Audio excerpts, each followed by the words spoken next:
All right, welcome everybody. Let's talk earnings today. We're going to spend the bulk of the podcast today going over some of the tech earnings and the market reaction that we're seeing right now. We're also going to get into CEOs. Yeah, I give a bit of a MBA class here from time to time, and my thought about CEOs of certain companies, and I think you're going to find it fascinating. But also, as well, we're going to talk a little bit about getting into a little bit of politics. A couple major debates last night. I didn't watch it. I saw highlights of the debate in Pennsylvania, and it's just sad. It really is. Again, it's not about the doing the right thing by your state. In this case, you're running for state senate. It's about just trying to win at all costs. And again, I left watching the highlights from this debate. I felt horrible. I did. I felt horrible for this Fetterman fellow. I mean, come on, people. I mean, what are you doing to the poor guy? Also, talk a little bit about the New York gubernatorial race as well, and a quick follow-up on what's going on with the Davos in the desert. If you're not familiar with Davos in the desert, it's going to be an exercise in follow the money. All right, let's start off with the tech earnings bonanza. Dun, dun, dun, dun, dun, dun. Yeah, Google shares are down. Microsoft shares are down. Let's talk Google first. The one area of business that actually did well for Google was their cloud business.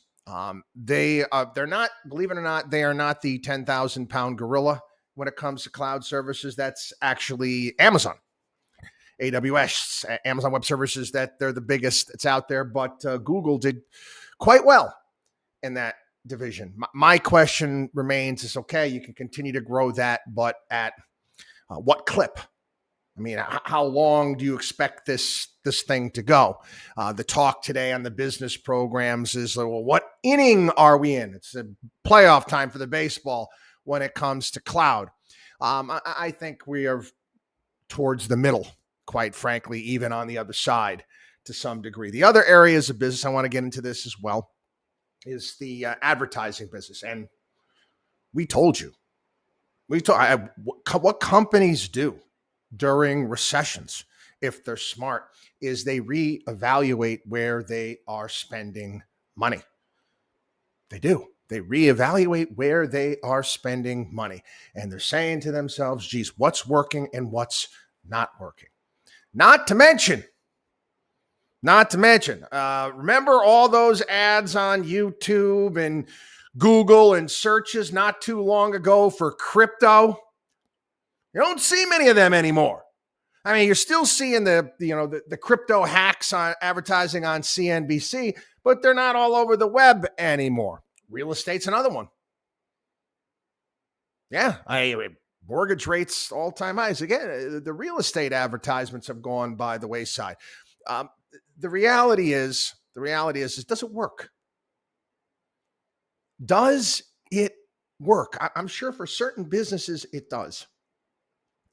And believe me, I'm in this position right now with what I do, talking with various different groups. How do I reach out? How do I get my message across? How do I get this podcast in front of more people? How do I go about marketing it? And many of the people that I've spoken to over the years, and this is not just now with technology and digital advertising. It was prior to that, with radio station advertising weenies there that don't have a clue what you do.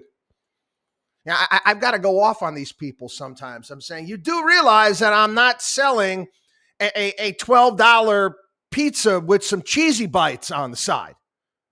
You do realize what my business here is. You do understand that we are a wealth management business. We're here to educate. We're to help people. A little bit different, but many of them, quite frankly, can't get their arms around that. So, yeah, YouTube's advertising revenue falling off. Again, search revenue falling off. I think that they're going to have to rechannel to some degree. Again, what I'm dealing with right now. Trying to decipher Google's algorithms, and they're teaching me all these things, certain search words and pillar this and doing various different things so you pop up in searches. That's all well and good. And I'm working on that and putting that together, but again, it's easier, quite frankly, to boost, in my opinion, it's either boost some of the things that we've done. I haven't even started doing this. Some of my podcasts and posts on other platforms. Again, like I said, during slowdowns, this is what happens. Okay. Businesses retrench. They want to see what's working and what's not working. Future of online advertising, it's going to always be there. It's going to always be there. We're always, it's in front of us all the time. I understand the algorithms are trying to figure out who we are. Do I click on ads from time to time if there's something that interests me? I'll give you an example. I did yesterday. I'm looking for, I've already bought from this company, but they've got a new product that they've got out, and I was interested in it. Popped up in my feed, and I clicked on it, and I'm probably going to buy it. It's a table that I want to have, outside on a deck. Again, doesn't matter, neither here nor there. Okay, there's a success there in that one. But how many times you're watching YouTube? And like I said, I go to YouTube this weekend. I had to grab a couple clips from movies that I want to air on our terrestrial radio show. So I grab the clips on YouTube, and every single time I go there, they start running an ad. And every single time I got the same ad running in front of me right now. It's Chris Pratt selling some hoodie. Yeah, the actor for Guardians of the Galaxy. What was the other one there? Parks and Recreation. Funny guy. Anyway, 5, 4, 3, 2, 1. Skip ad. How many out there do that on a regular basis? You don't think that these companies start to recognize, okay, and again, how long are people saying on this, is this worthwhile? Again, all depends on what they're paying. It's a different model, people, and it's going to affect streaming. It's going to affect everything. Talk about television, for example. And we talked about Netflix, and now they've got their new advertising platform where you're paying, $6 something a month. And I think it was 4 or 5 minutes of ads per hour that you are subjected to, rather paying the full price. I don't want to sound like a snob or anything like that. I don't want to see any ads. I'm going to pay full price. Okay. Other people out there are, what are they going to want to do? They're going to want to save some money, and they'll deal with the 4 to 5 minute. But again, how do you get, okay, for example, how do you get the Mercedes-Benz advertisements on Netflix? You're not going to get them. You're not going to get them because basically that whole demographic that would be buying your product would probably be paying full price, right or wrong. Changes the dynamic completely. And in many ways, they haven't really figured out how to do this well yet. They haven't. And whenever you hit a slowdown, you hit a recession, companies are going to pull back. But this is, quite honestly, a lot of this stuff, it's factored into the stock price already. You take a look at Microsoft stock, take a look at Google stock, it's already priced in. It's already priced in. These things are down close to 30% over the course of this year. It's in there already. And again, this is why you're going to see a sell-off today to some degree, and they're going to say, okay, enough's enough. They'll figure it out at some point in time. Anyway, the other one there, Microsoft, PC demand, obviously going, it's changing. It's changing. Yeah, again, I use Apple here, and before my warranty ran out on my Apple desktop, something happened. Something happened to one of the internal drives, something like that, and I had to take it in and they replaced it, and everything went back to normal. And at that time, I was like, maybe I should just upgrade. This is 3 years ago. It's 3 years. It's my Apple desktop, which I got in 2013. And I'm still amazed that the bloody thing works. All the new operating systems, I mean, no problem, no issues, no nothing. It's from 2013. You're going to have a difficult time getting me to switch products with that type of thing. I remember back in the old days, dude, you're getting a Dell. Remember Dell and Gateway and Compact? They were basically, you'd buy them and you'd have to throw them out after a year and a half. But anyway, yeah, Microsoft's, and they're also saying, obviously, their cloud business is slowing. Their Windows sales are slipping, and they're saying that revenue from overseas is being hurt due to the strong dollar. Again, the stock's been hit pretty hard already, and I do think a lot of it is factored in to some degree. I do want to talk a little bit about CEOs. I do want to talk a little about CEOs and some of the executives here at this, at these companies. In particular, I'm going to pick on Google a little bit today. Google, I know they made an acquisition, of course. Google, over 12,000 new hires. Over 12,000 new hires in the third quarter. What are you doing? Well, what exactly are you doing? Again, this is why I think that many of these stocks are going to turn around, because I think that these chief executive orders or officers are going to have no choice but to start making some changes. Obviously, they got a ton of cash. They're going to be buying back their stock, which will help. But you guys need to hire the Bobs. Familiar with 1990s classic business film, comedy, great cast, Office Space? Yeah, you got to bring in the Bobs. What exactly do you say you do here? Yeah, again, when you had Elon Musk talk about what he's planning on doing with Twitter, cleaning house. Same thing needs to hold true with Google, with all of them, Microsoft, straight on through. You went nuts. You went nuts on hiring. You really did. You're going to have to you're going to do more with less. And they've already said, yeah, we got to increase our productivity by 20%. Yeah, I got a way you can do that. Start getting rid of people. Yeah, sound mean, but it's something that needs to happen. These CEOs miscalculated to a great degree over an extended period of time. And again, like I said, it's terrible. That's mean. No, it's reality. Okay, it's reality.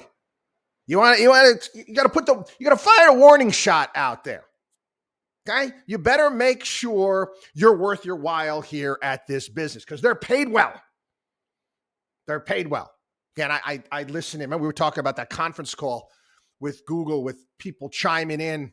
Well, you're reducing the amount of swag we have, and I don't think it's right that you're going to make us come into the office. See ya. Anyway, again, many these are foundational pieces, and many portfolios have been hit hard this year.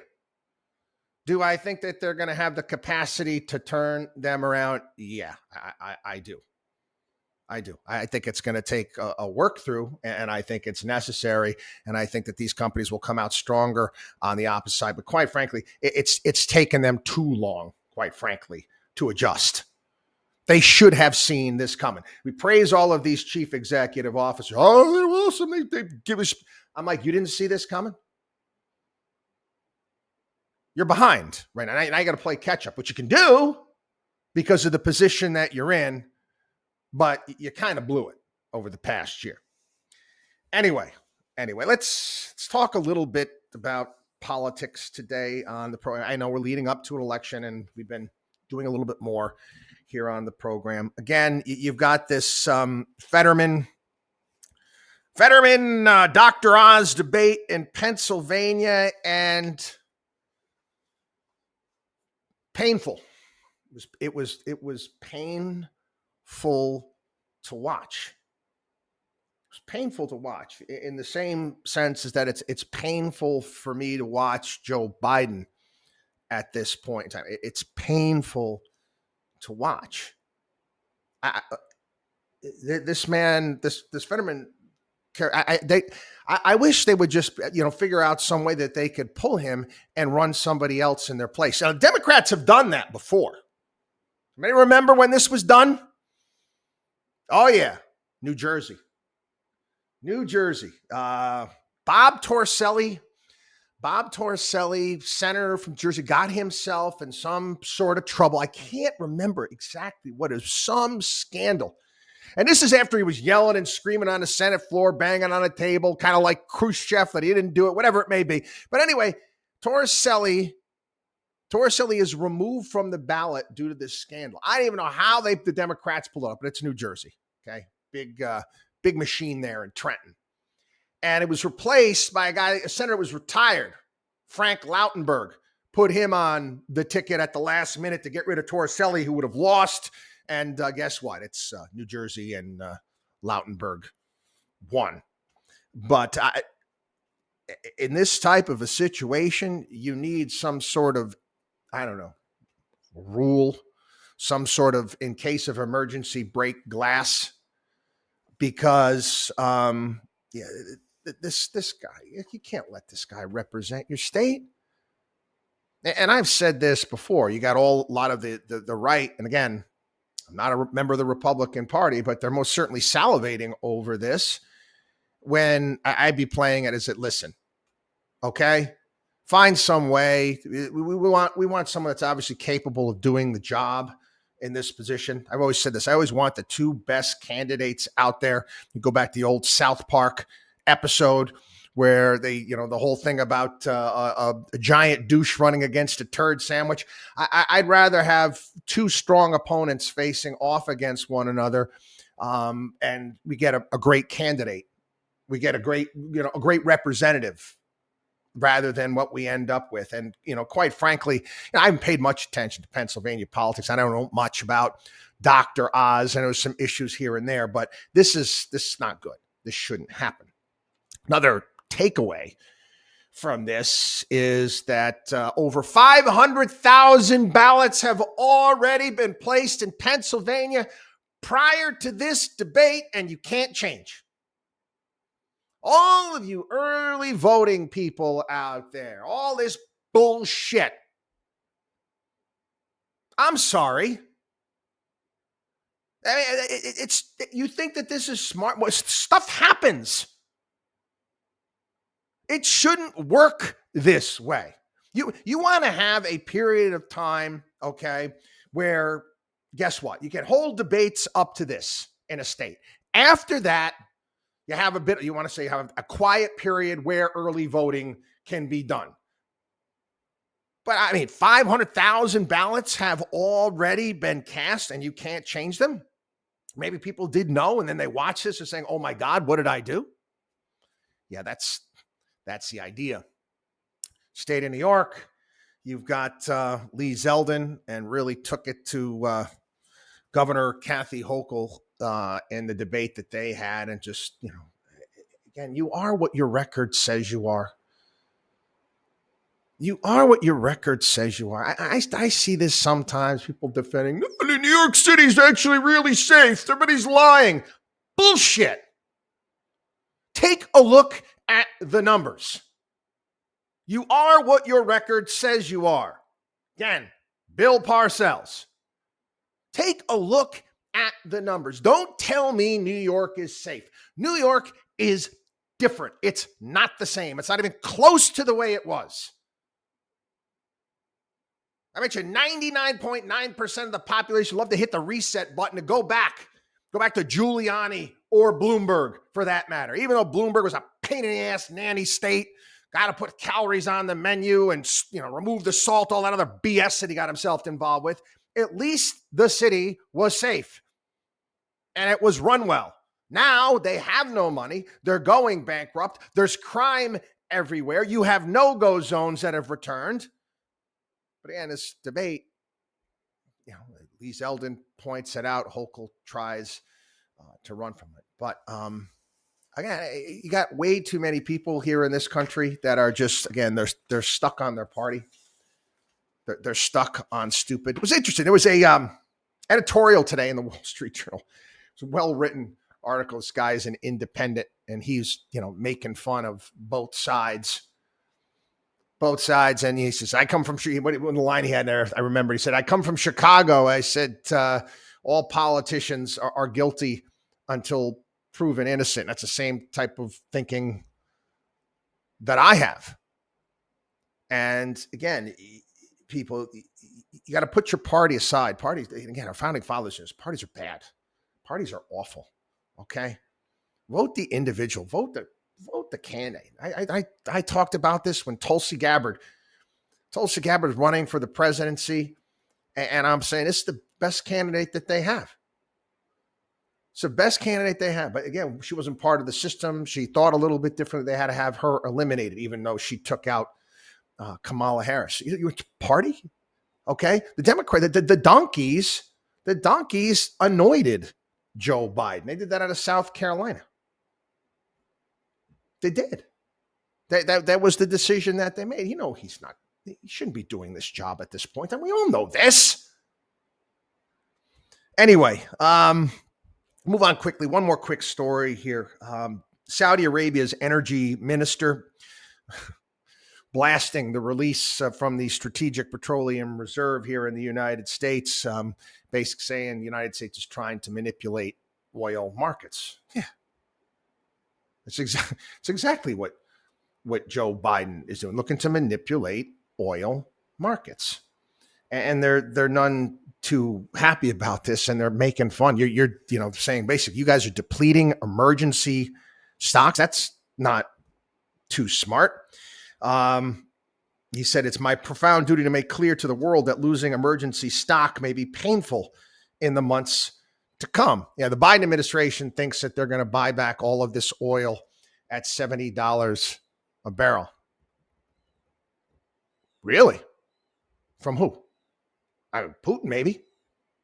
Maybe we can restock from him, but anybody see that happening anytime soon? There's shortages everywhere. They're already talking about rationing heating oil in New England at this point in time. Anyway, at the same time, there's conducting right now what is known as Davos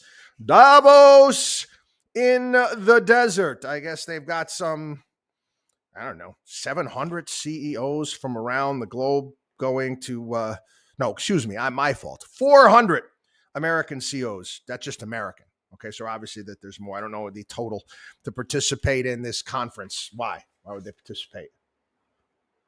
I don't know. These countries in the Middle East have this thing. They have this spigot where they just pump money out of it. You see some of the plans that they're looking to do, some of the things they're looking to do in Saudi Arabia right now, some of the cities that they're looking to build. I mean, extraordinary stuff, but they have the money. I've done this before here on the program. I haven't done it in a while. And I'm going to explain to people the difference. We always talk about, this one's the wealthiest person in the world. Yeah.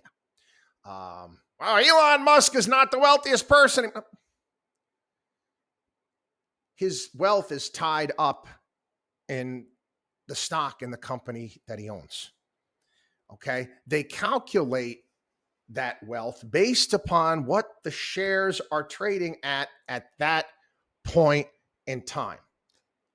Elon Musk cannot go to his